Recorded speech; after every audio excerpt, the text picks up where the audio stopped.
bakunado na kami, wala na kami pangambang makipagkamustahan. Hindi na kami mag-aalalang lumabas ng bahay. Dahil bakunado na kami magkakaibigan, mas enjoy na tuwing magkikita-kita. Salamat sa bakuna, palatag na ako makapagsisimba. Wala na ding takot tuwing bonding time ng buong pamilya. Press bakuna na para pwede na ulit ang buhay na masaya at walang pangamba. Libre lang magpabakuna. Magtanong kayo sa inyong health center o sa lokal na pamahalaan.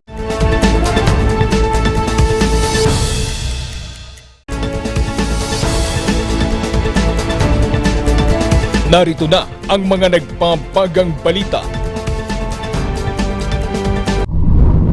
Comelec Kalinga handa na para sa umpisa ng pangangampanya. Nuclear power patuloy na ikinakampanya. Session Road in Bloom, formal nang binuksan. Pamumulitika, ipinakiusap na tigilan. PNP may lead na sa pang-hold up sa isang babae sa Baguio City. Mga magulang may pananagutan sa pagkakasala ng anak na menor de edad. At ikalawang Montañosa Film Festival, binuksan na.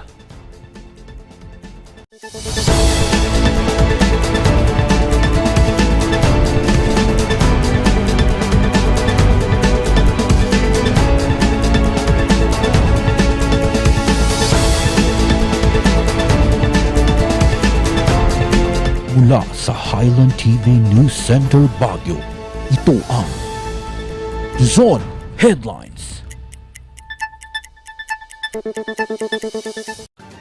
Naimbag ng Balem, Amyanan, Luzon, hatid namin ang mga may init na balita.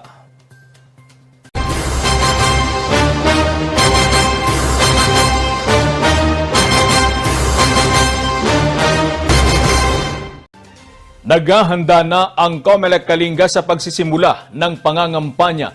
Isa sa mahigpit na babantayan ngayon ang bayan ng Lubwagan. Magbabalita, Charles Limon. 5 araw na lang ang natitira bago mag-umpisa ang local campaign period sa bansa.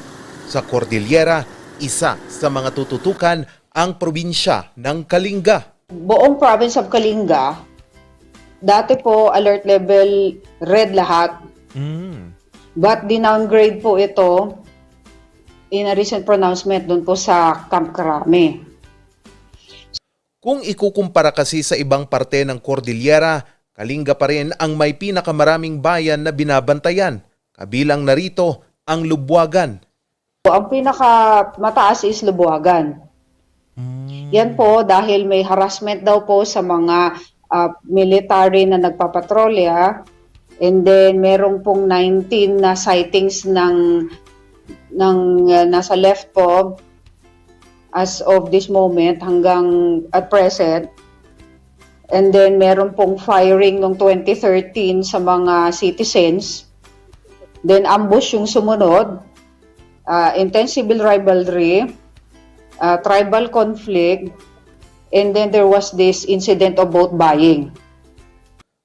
Dahil dito, pinaghahandaan ng Comelec, PNP at AFP ang pagdedeploy ng militar at pulis. Sa tala ng Comelec Kalinga, nasa green category ang bayan ng Tinglayan at Tanudan. Sa orange category naman ang mga bayan ng Rizal, Balbalan, Pasil, Pinukpok at Tabuk City. At tanging red category ang bayan ng Lubwagan. Pero kahit ganito ang kinakaharap na sitwasyon ng probinsya, gagawin daw ng Comelec ang lahat para maging mapayapa ang darating na halalan. As of now, meron po kaming training for electoral boards. Then sa first week of April, meron kaming training naman ng Board of Canvassers. So nakaschedule po sa April 7, yung aming unity walk together with candidates, PNP, pero provincial level lang po tayo. And then meron po silang integrity pledge signing. Kampante naman ang Comelec na magiging mapayapa ang halalan sa lahat ng probinsya ng Cordillera. Charles Nicolimon, News Force North, Luzon. Pinasaya naman ng Team Pugo ang kanilang mga kababayan sa katatapos lamang na motorcade. Magbabalita, Randy Guzman.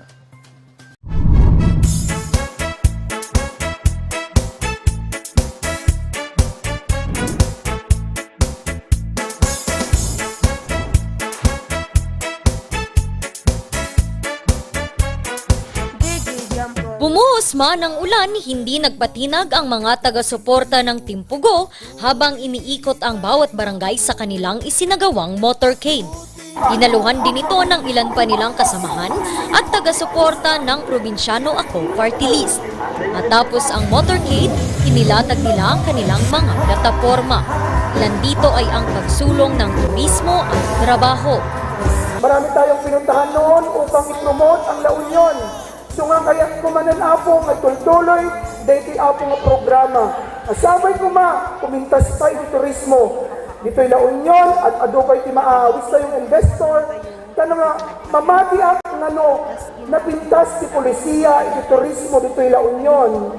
At ado apoy ti maawis tayo. And we can generate more jobs and more employment para kadagititang tao. Pati ang proteksyon at boses para sa mga indigenous people, isa rin sa mga nais na ipaglaban.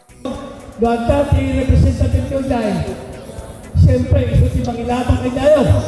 Sinabi, kaglaban ni Matapo, si Alvis. Binigyang diin rin nila ang suporta sa pagsasaayos ng Marcos Bus sa Tunga Benguet. Alam ko kung paano ibalik yung Marcos Bus. Sandali lang nga kasi naandang pa naman namin. Kailangan ano ba na galing pa sa Manila, piece by piece namin dinadala dito sa kanila. Yung mga parte ng mukha ng Marcos. Kung minsan dadalhin namin ng pera, ikakabot namin. Yung mukha ay yung pinis, ikakabot namin. Ganun ang paggawa namin. Kaya pag natapos yan, another milestone ko ng Pugo. At yan, palinga, parte yan ng Pugo. At kahit sure win na si aspiring Mayor Kurt Martin bilang alkalde ng Pugo, mapagkumbaba pa ring ipinakilala ang kanyang sarili. Posibilidad na tiang balik ang mga diwili, magkalumay ang posibilidad. When ikunamot sa manang kintatang ko, no tiaramigan na sayang, kin pagsayatan si narigat ng ipiyal kamali. Chakman, kanang isupling kanyada, responsibilidad ko, nga tumulong na kanyada. Iso nga Hiling ng Team Pugo, pati na rin ng kanilang mga kasamahan sa partido, pagkakaisa para sa kinabukasan hindi lamang ng Pugo, pero ng buong probinsya ng La Union. Randy Guzman para sa Luzon Headlines. Nagsimula na ang Session Road in Bloom. Isa ito sa pinakaabangang aktibidad ng panagbanga. Hiling ng mga namamahala, iwasan ang pamumulitika sa mga aktibidad. Pagbabalita, Randy Guzman.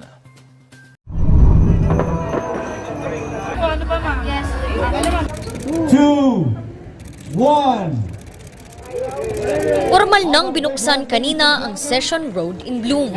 Una rito, binuksan na kahapon ang mga stall. Magtatagal ito hanggang sa ika-27 ng Marso. Dati 500 plus but because of the pandemic, nasa 208 lang tayo. Minimal lang naman yung tinaas ng rent nila because as you know, this is the only activity of the Baguio Flower Festival that's revenue generating.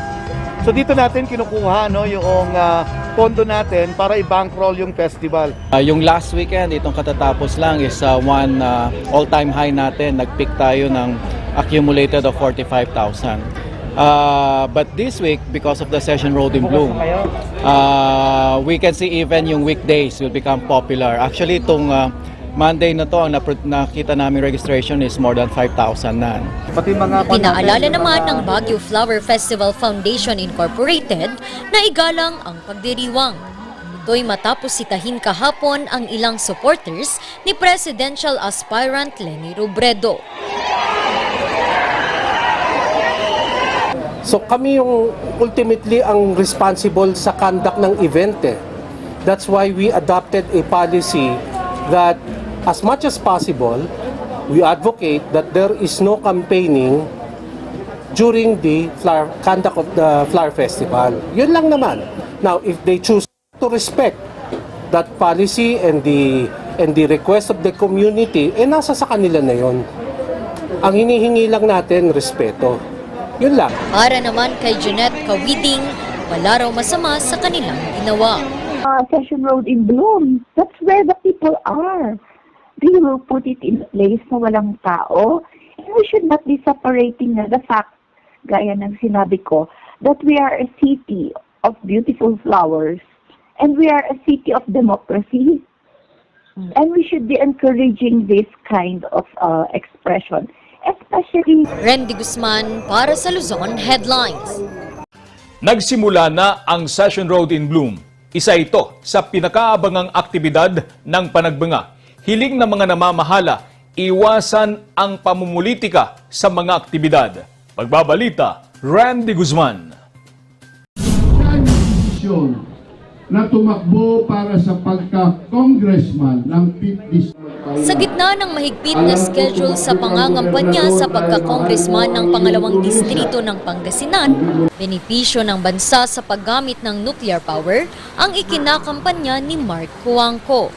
Katunayan, sa katatapos na ika-25 anibersaryo ng Rotary Club Downtown Session, ito ang naging laman ng kanyang mensahe bilang guest of honor and speaker.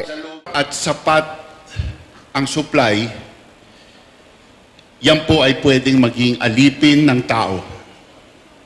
Ngunit ang kuryente kapag mahal, katulad ngayon, at hindi reliable, ang tao po ang nagiging alipin ng kuryente. Our economy po today is around 20 trillion pesos. So if it were 36% bigger, it would be around 30 trillion pesos. So yung 10 trilyong piso na GDP, imagine niyo po kung ilang milyong trabaho po yun.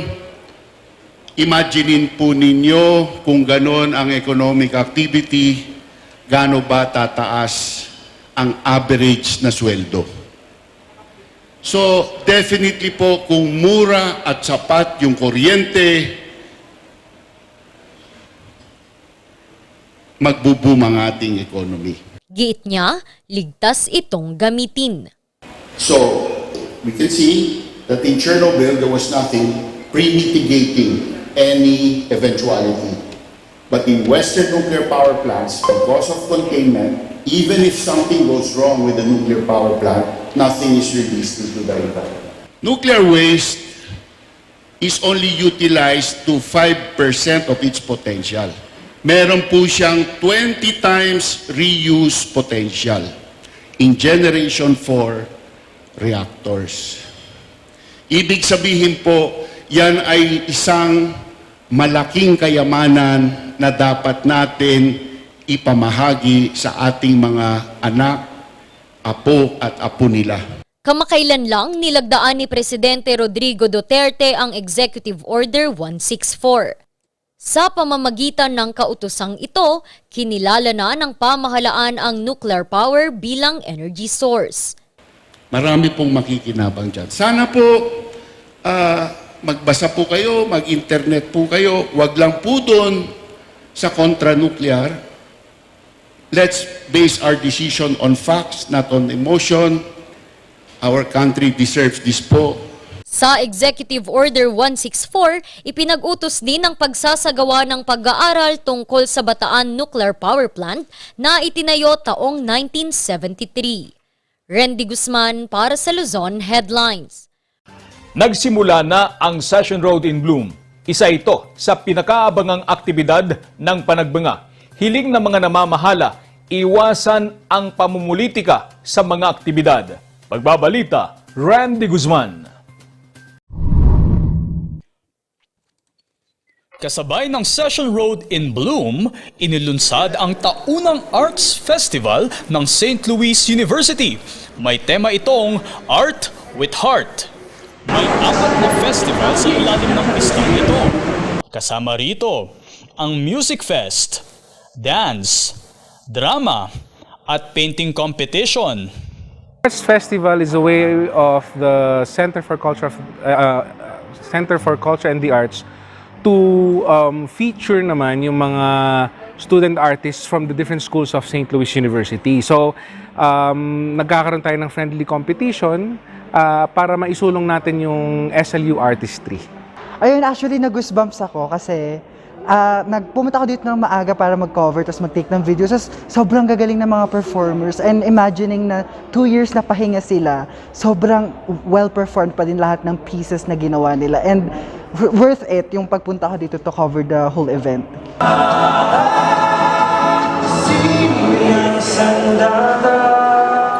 Layon ng festival na ito na ibida ang pagkamalikhain at talento ng mga estudyante.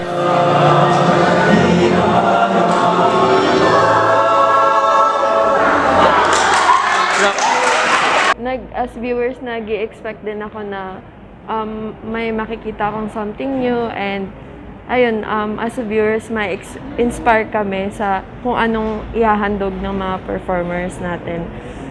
Sa kabila ng pandemya, hindi nagpatinag ang universidad na ipagpatuloy ang event para sa mga Luisiano upang magsilbing creative outlet bunsod ng nakababagot na isolation.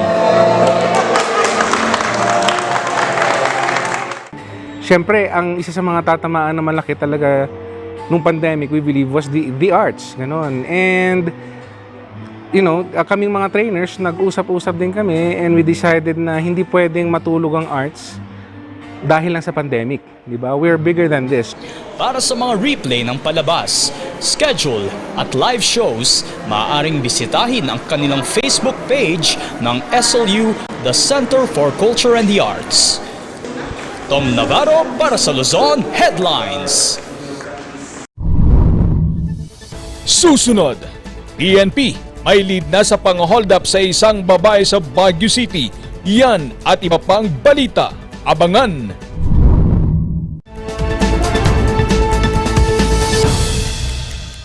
The renewable energy resource of the Philippines. Si Mig Subiri ang nag-akda ng Renewable Energy Act na nagpasok ng 1 trilyong pisong pondo na nagbigay ng trabaho sa halos 3 milyong Pilipino, nagdala ng liwanag sa milyong-milyong tahanan at nagpaunlad sa libu-libong komunidad sa Pilipinas. Pangako sa inyo mga kababayan, sa tulong ninyo, itutuloy natin ang pagsulong ng mga batas tulad nito.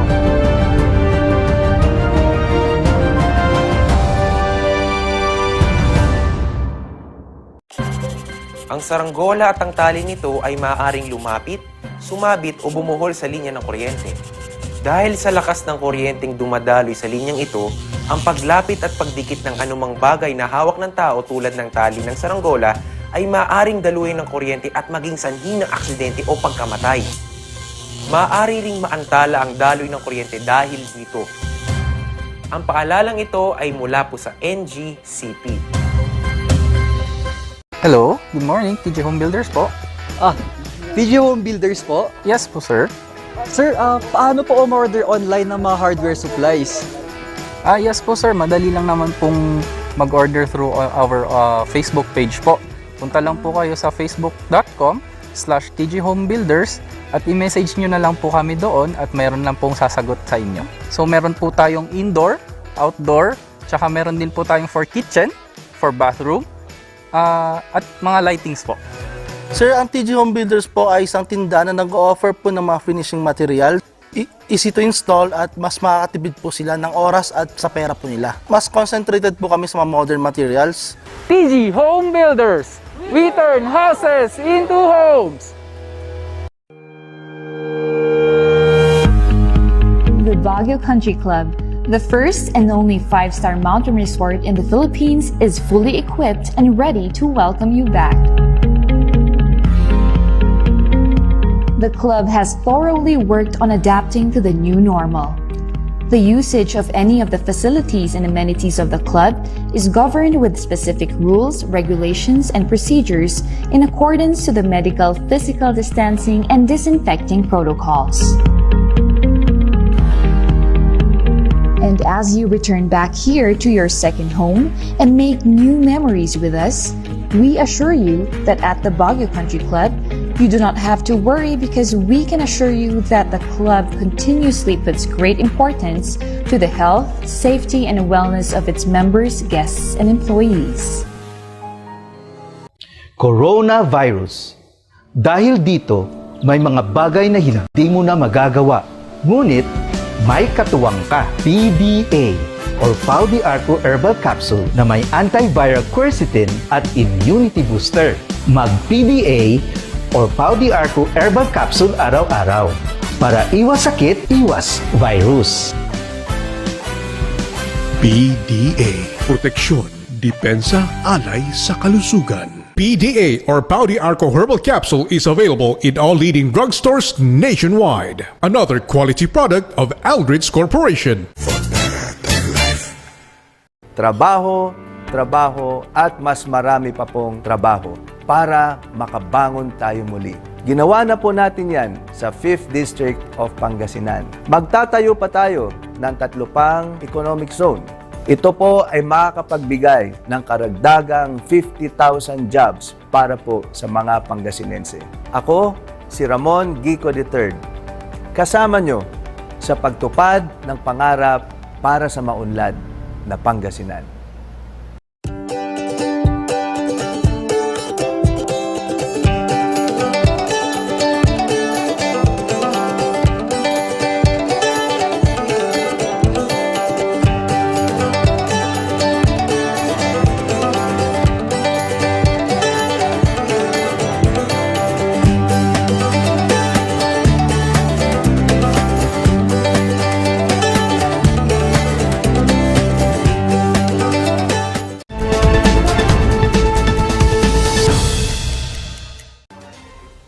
Ikinababahala ng mga residente ang tabinging poste sa Bacacay Norte, Baguio City. Naiparating na raw ito sa mga kinaukulan pero hanggang ngayon ay hindi pa rin naaaksyonan. Magbabalita si Christina Macalinaw. Bitak-bitak ang pundasyon at umuuga. Kaya pangamba sa mga residente ang dulot ng posteng ito sa Bacacay Norte, Baguio City. Malamang sa malamang kung itong poste na to bumagsak, may mga aksidente dito. Hindi lang mga naghihintay ng mga pasahero dito ng jeep dahil turning point ito. Meron din school sa likod na itong poste na to. At magkakandak sila ng face-to-face class na.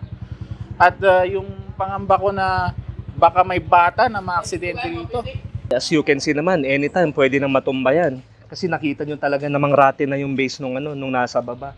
So, kailangan na talagang ma-address to. Kung sino man ang talagang pwede mag-address. Yun lang naman ang hinihiling namin dito. Bago pa raw magpandemya, ipinagbigay alam na ng mga residente sa kinauukulan ang reklamo. Beneco dito. Nagtanong ako ng isang opisyal dito ng Beneco na gumagawa ng kuryente dati. Ang sabi nila responsibilidad na ng PLDT dahil sila ang maraming linya dito ng kable. Nung meron naman ng mga PLDT lineman, ang sabi naman ng PLDT lineman, sa Beneco pa rin yung poste. Kaya medyo ako'y nalilito na kung sino yung may responsibilidad ng pagtanggal na itong poste na to. Sinubukan din nilang humingi ng tulong sa Public Information Office, ngunit hindi rin napansin. Kung sino yung responsable sa pagkakatanggal na itong poste na to, sana agahan ninyo dahil hindi natin alam, baka bukas, makalawa, merong maaksidente dito kung natumba tong punong ito or itong posting ito. Ayon naman sa punong barangay, siguro ang gagawin natin ngayon is to write them a follow-up letter para they will consider it as an urgent matter to address to since it is very dangerous considering that there are live wires. Christine Macalinaw para sa Luzon Headlines. Samantala, ikinaalarma ng mga residente ng Baguio City ang nangyaring pang-hold up sa isang babae noong nakaraang linggo. Ayon sa pulisya, may lead na sila sa pagkakakilanlan ng mga suspect. Magbabalita, Charles Limon. Viral sa social media ang insidente ng pang-hold up na ito sa Purok 6, Barangay Honeymoon Holy Ghost noong mag-aalas 11 ng gabi noong March 17. Sa kuha ng CCTV footage, kita ang dalawang lalaking naglalakad. Kasalubong nila noon ang isang babaeng naglalakad papauwi. Nang magsalubong sila, agad kinorner ng mga lalaki ang babae. Sinuntok pa ang babae bago kumaripas ng takbo ang mga suspect. Naglalakad yung victim, And then, all of a sudden, may lumitaw na dalawang suspect. And then, tinutukan siya ng bladed weapon sa abdomen at kinuha yung cellphone na hawak ng victim. Nagkakalagang 17,000 pesos ang cellphone. Sa investigasyon ng pulisya, pauwi na ang biktima sa Aurora Hill mula sa kaibigan nito. Base sa tala ng barangay, pangalawang kaso na nila ito ng robbery hold-up. Second time na may nangyari. So, ang suspect namin is yung sa nangyari nung una is same person or same identity rin ng mga kawatan.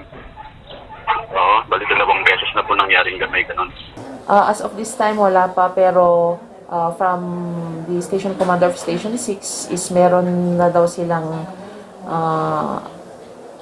lead kasi napa-enhance na nila yung CCTV footages and hopefully makakuha nila or ma-identify nila yung mga suspects.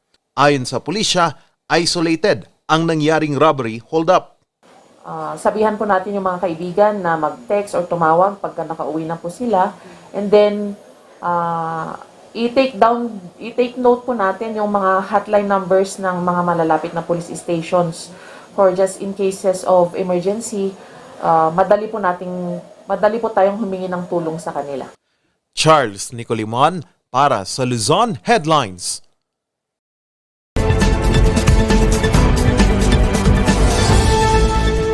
One of the ironic verities of life, it has been said, is that sorrow is sometimes a touchstone of love.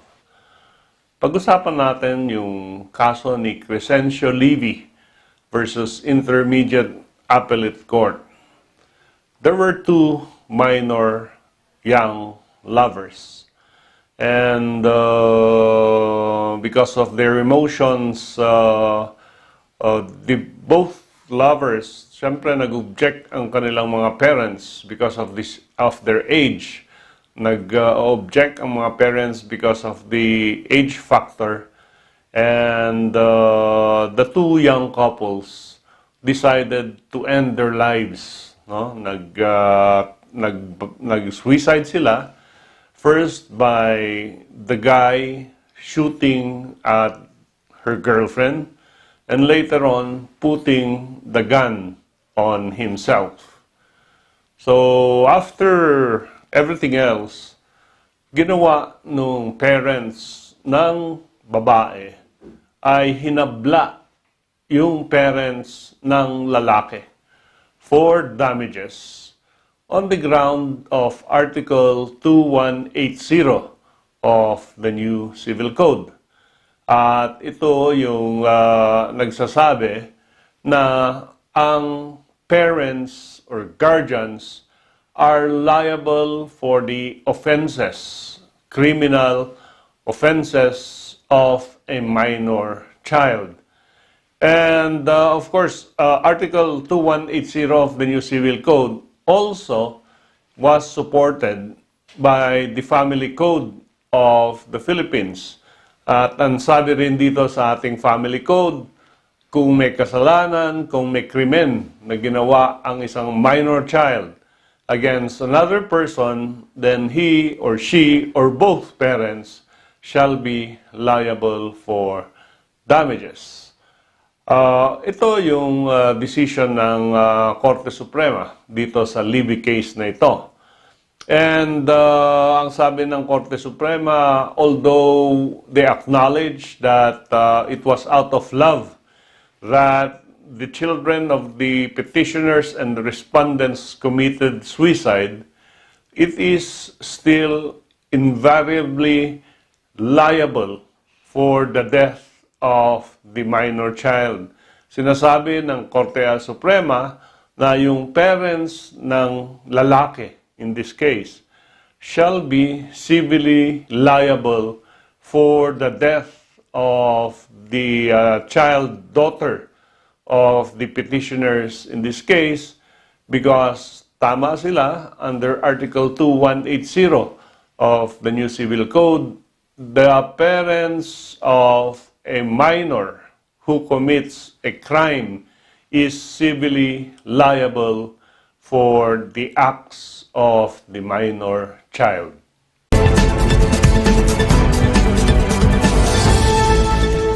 Ang bahaging ito ay hatid sa inyo ng Pines Estate and Gaming Corporation. Ikalawang Montañosa Film Festival. Pinuksan na ang kwento. Susunod na.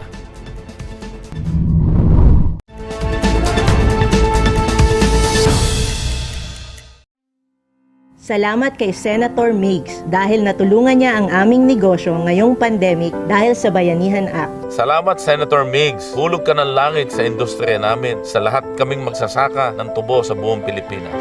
Salamat kay Senator Migs at itinaguyod niya ang karapatan ng aming kooperatiba.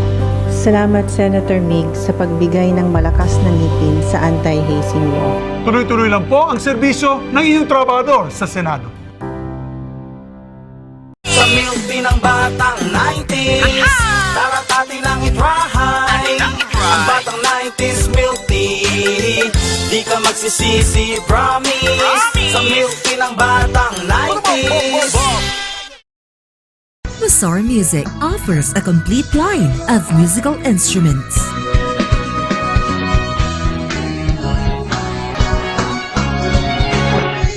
Mazar Music, Baguio's pioneer in online music and art lessons.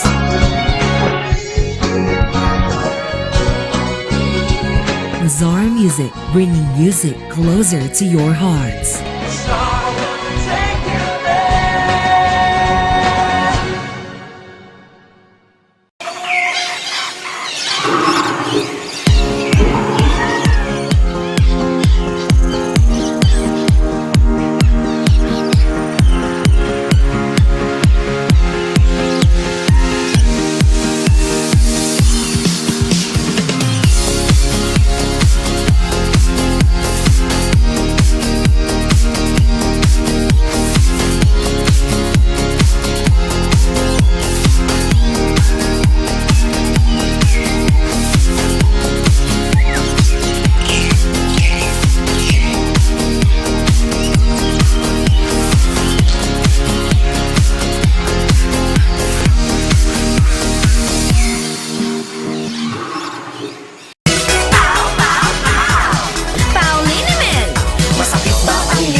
So masakit ang ulo sa Pauliniment yung haway garantisado.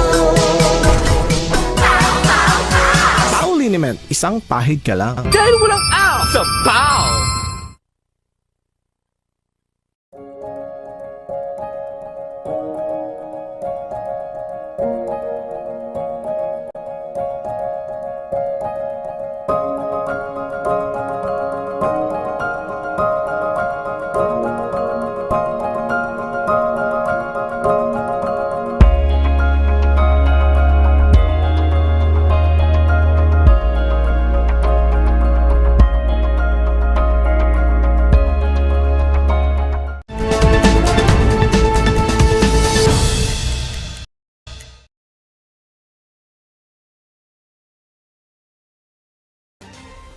Nagpasiklaban ang ilang film directors at mga rising artists sa pagbubukas muli ng ikalawang Montañosa Film Festival.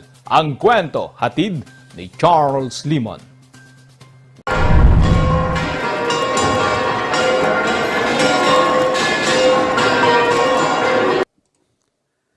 Nagpatalbugan sa red carpet ang mga rising local artist at local film directors sa pagbubukas ng ikalawang pagtatanghal ng Montañosa Film Festival.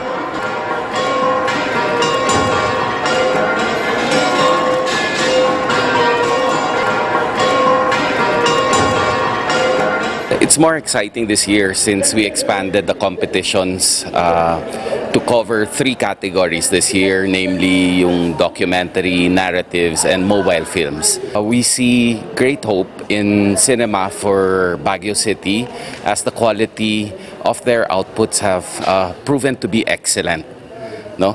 And we know that in the next few years that the Montañosa Festival, as it continues to be staged, we'll come up with better and greater films. Aabot sa 80 ang mga entry. 22 naman ang mga finalist. Isa sa mga nakapasok sa mobile filmmaking sina Stephanie at June. At the same time, exciting kasi first time to na bonggang-bongga talagang gamit lang yung phone. So, ang kalaban namin dito is quality, pero syempre natuwa kami kasi as a vloggers ng Baguio, isa sa vloggers ng Baguio, nakakatuwa kasi nagpo-promote tayo ng city natin, ng culture at ng foods ng city and buong Cordillera. First time namin sumali sa filmmaking, inedit rin namin siya through phone, ginawa namin siya lahat sa mobile. So nakaka-excite kasi napro-promote na natin yung pag-create ng mga gantong mga films or videos using our phone. Pasok naman ang dokumentaryo ni Baron. Tinalakay nito ang problema ng lungsod sa basura. Feeling ko napakalaki nung magiging impact, if ever, nung film namin kasi lahat tayo naapektuhan nung kinover naming topic which is basura. Lahat tayo nagpo-produce ng basura. So, abangan nyo na lang kung gano'ng kalaki epekto talaga ng basura sa buhay nating lahat. Dahil dito, inaasahan ng pamalang lungsod na dadayuhin ito ng mga turista dahil pwede itong mapanood sa iba't ibang parte ng lungsod. Second, those film goers, the film fans, medyo nakaka-attract na, especially that this is a different kind of film fest na independent and short films, mga enthusiasts lang talaga, no? This is not your typical fandom ba. First, it will not be really every day, but we have open air showing also sa Athletic Bowl. That one also has a schedule towards the evening. And nakapost na lahat yan doon sa ating FB page, yung schedule. Mapapanood ang mga pelikula sa lungsod simula ngayong Lunes hanggang sa March 27 sa Athletic Bowl, Malcolm Square, Baguio Convention Center, Ililikha Watering Hole at mga partner hotels ng Film Festival. Nakatakda naman ang awards night sa March 27, 2022.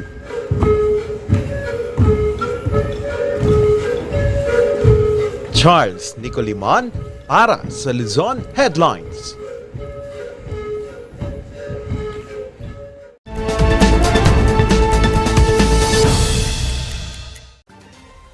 At yan ang mga balitang nakalap ngayong araw. Maraming salamat at muli, magandang gabi po sa ating lahat.